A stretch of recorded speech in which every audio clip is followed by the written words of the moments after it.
Hello and welcome to the Extrahop Network's presentation on navigating enterprise security in a post-compromise reality. My name's Jamie Moles. I'm a senior security engineer working on security strategy for Extrahop Networks in the EMEA region. And welcome to my presentation. So we're going to be talking today about post-compromise.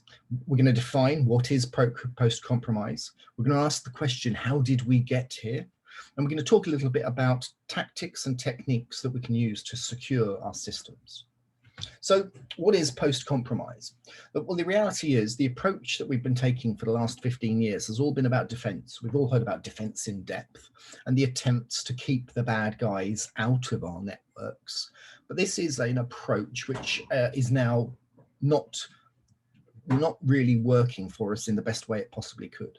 We need to retain a defense strategy, but we need to augment it with a deep response strategy as well. So despite our best efforts, we no longer live in a world where the bad guys can be kept out. At Extrahop, we speak to lots of companies, we survey them regularly, and we speak to our customers as well. And those companies are telling us that visibility is a constant problem for them. Lack of coverage within their networks, blind spots created by encrypted traffic, detections take too long, which is giving adversaries time when they're in networks to make their way around and find interesting things, perform reconnaissance and work towards stealing data. And also, whilst they're in the networks, the attackers are using sophisticated methods to cover their tracks, deleting log files or tampering with endpoint agents. And this leads to a very painful experience for those who work in the SOC, who run war rooms, often finding that they don't have the data they need when investigating risks, which slows down or halts the ability to stop breaches. Speaking of breaches, I find it helpful to set the stage with some definitions before diving in. Having a clear definition of terms helps you to talk to people outside of the SOC. And I encourage you to set this as a baseline in your organization. So we talk about events, we talk about compromise, we talk about incidents and breaches.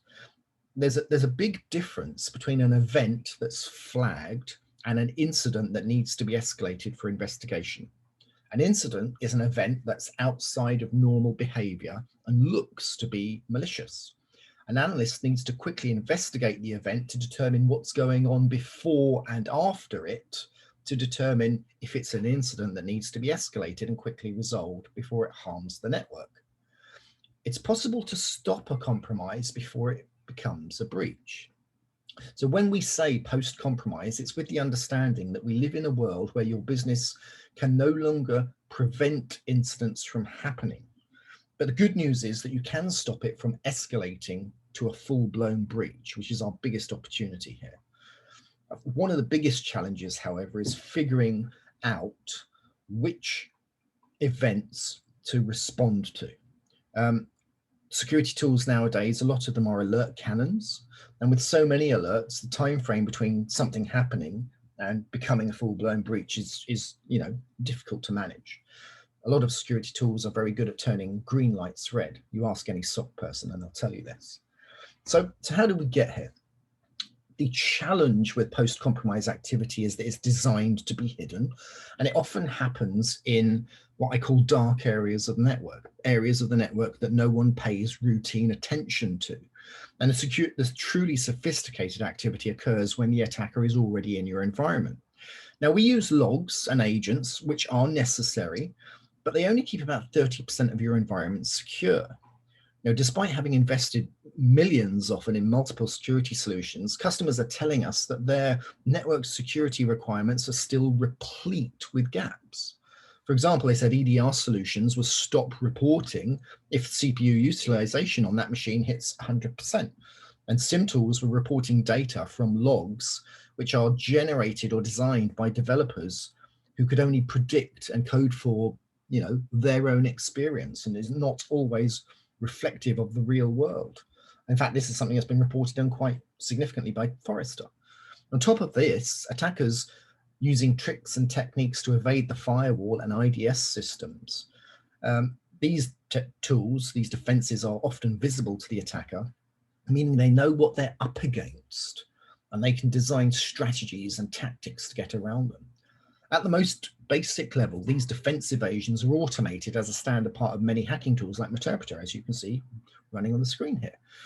It costs them virtually nothing to try this as many times as they need to break into your systems. And more advanced attackers are augmenting the automation of these tools with manual processes to assure that they're 100% free of your pesky security solutions.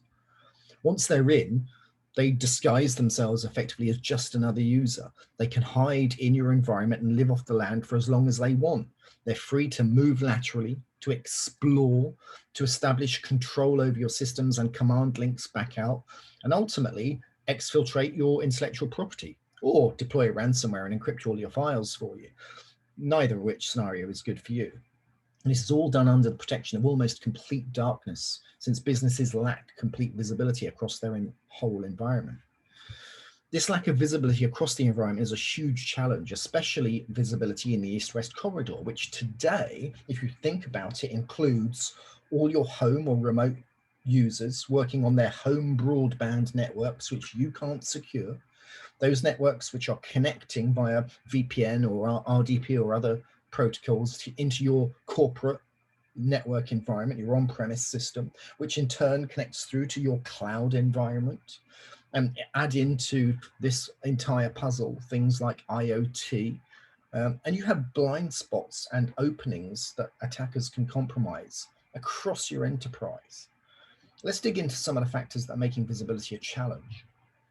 So one of the biggest challenges is that most businesses struggle to know all of the devices in their environment. In many cases, gaining asset visibility requires active management and additional tooling. Very few businesses have a complete inventory, leaving blind spots and opportunities for attack. And one of the reasons for this is because of the constant change in our environments. Our networks change, our devices change, people change. It's a constant battle to keep up with this change.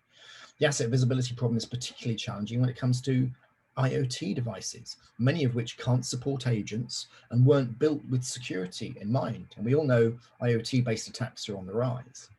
This visibility only becomes more of a challenge when you add encryption into the puzzle. Encryption such as TLS 1.3, once it's fully adopted, is going to be a real problem for organizations. I mean, TLS, don't get me wrong, it's a win for digital privacy, but it does make your security visibility a problem. Without decryption technologies, security teams are left unable to monitor east-west traffic for post-compromise activity. So you could easily have malicious traffic in your encrypted traffic and you'd be none the wiser. I mean, encryption's on the rise. Half of respondents to recent analyst reports have said that more than half of their internal network traffic is encrypted. And at Extrahop, it's our experience that 40 to 60% of our customers' traffic is encrypted. And they're really concerned about encryption's impact on their ability to monitor application security in particular, as well as being able to detect lateral movement and reconnaissance. And the adoption rate is rising quickly, meaning lack of visibility faster. David Holmes, an analyst at Forrester, has predicted we'll be at 100% adoption in 2 years. So you only have 2 years to figure the problem out. And then, of course, there's the visibility challenge in the cloud. One of the biggest concerns being that existing security solutions won't translate to cloud environments. 84% of organizations have found this to be true. So security teams are left either needing to change their tooling entirely or stay in the dark. No one wants to do that. A lot of business users believe that cloud-based tools will solve their challenges, but a shared security model in the cloud means that we have to worry about keeping the data secure, not them. We can't talk about the cloud or about expanding security challenges for that matter without talking about the shift to remote work. According to a July poll of IT decision makers on the register, the vast majority of businesses don't expect to see a return to normal office work at all, which is true around the world. 82% of respondents responded no in EMEA, 76% in North America, and 70% in APAC. And it varies across company sizes too. In this shift, the number one short and long-term priority has to be security.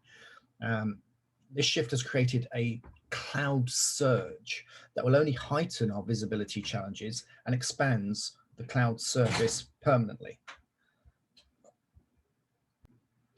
The shift to remote work isn't just important because of the cloud surge that it brought on, but because what people are accessing from home, which is a lot of sensitive resources via not always secure protocols. Privileged access traversing VPN to access critical resources, with 88% of respondents relying on VPN tunneling for their work. But how are those tunnels secured at scale? And bingo, they introduce a new problem: split tunneling and other vectors not controlled by corporate network controls. Remote work has allowed less sophisticated hackers in the door because of the speed of the transition. Too many doors have been left open. 30% of people are relying on RDP, a protocol notorious for being abused by attackers. How are businesses assuring that RDP sessions are legitimate and being used securely? These channels continue to be challenges for expanding east-west traffic and further contribute to the post-compromise state we're in. So now you know some of the most common ways that attackers can get in, and you know the visibility challenge we're facing. I'm going to ask you the question: if you were compromised, how would you know? I'm asking this question not to scare you, but to think about it honestly and seriously. If you were compromised, what steps would you take and how would you know? Let's start by talking about the most common post-compromise that's happening in your east-west traffic. As I mentioned previously, about 70% of the network is dark to most businesses, and post-compromise activity is designed to be hidden. So you've got a double whammy here. The attackers get in and hide. These attacks occur inside your perimeter, where an attacker is often free to navigate, explore, and steal. The types of things that you don't see but are really important are things like lateral movement, reconnaissance, and of course, data exfil. If you had the ability to detect these activities and contain them quickly, then you could prevent or at least limit the damage done.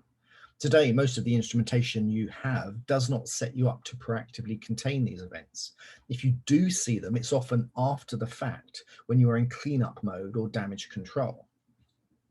In order to see this behavior, you need a way to see what they're hiding. Network data can be your shining light in your dark enterprise. It can be how you gain visibility into that east-west traffic. There's a wealth of information hiding in network data. It's the digital footprint that we leave behind. Let's talk about how network data can be used to monitor post-compromise behavior. So look, organizations have been using network data for years, but never at the scale and speed that's possible today. Wireshark is a tool often used by forensic guys to look at network incident data, but it's always very, very tightly scoped, just down to a minute or two of traffic, because you can't look at it on scale.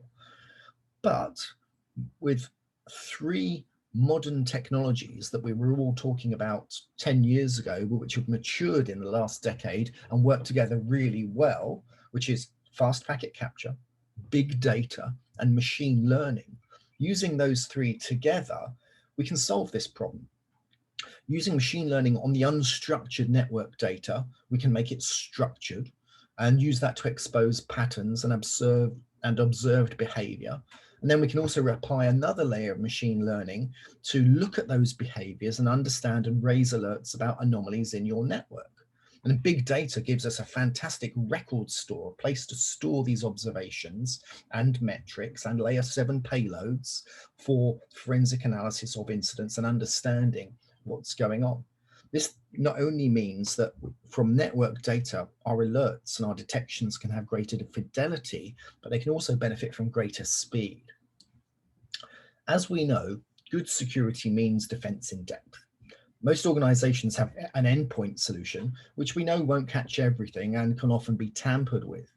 They usually also have some sort of logging going into a SIM tool, but the volume of data in there means it can be hard to glean insights. Plus, we expect lots of false positives. And organizations are still getting hacked, so these solutions aren't foolproof. Focusing on prevention alone isn't enough. You need accurate detection and response. Network data provides visibility in a post-compromise world. It's covert, it's out of band, it can't be evaded, and it can't simply be removed like other mechanisms. Each data source and tool has its gaps, but when you use all of them together, you can catch threats that other tools miss, create alerts that matter, eliminate blind spots, and have a more secure business. These come together to create the SOC triad, which is logs, endpoints, and network, SIM, EDR, and NDR. So we already live in a post-compromise reality today, but security grows more complicated day by day. The move to remote work was unprecedented and accelerated a move to the cloud, and it brought on a whole new set of security challenges to figure out, and it dissolved the perimeter even further. Moving forward, we expect to go back to the office, but not full time, which means that we'll have a hybrid workforce. Remote was a challenge, but at least it was contained. A hybrid workforce means that one day you could be at home and click on a phishing email that compromises your laptop. The next day, you're bringing that same device into the corporate network and giving the attacker a free rein. The attack surface isn't getting any smaller. Having detection and response capabilities into post-compromise activities will be paramount for stopping compromises before they become breaches and helping to keep your business secure. Thank you very much for listening to my presentation. I hope you have found it useful, and I hope you enjoy the rest of the conference. Bye-bye.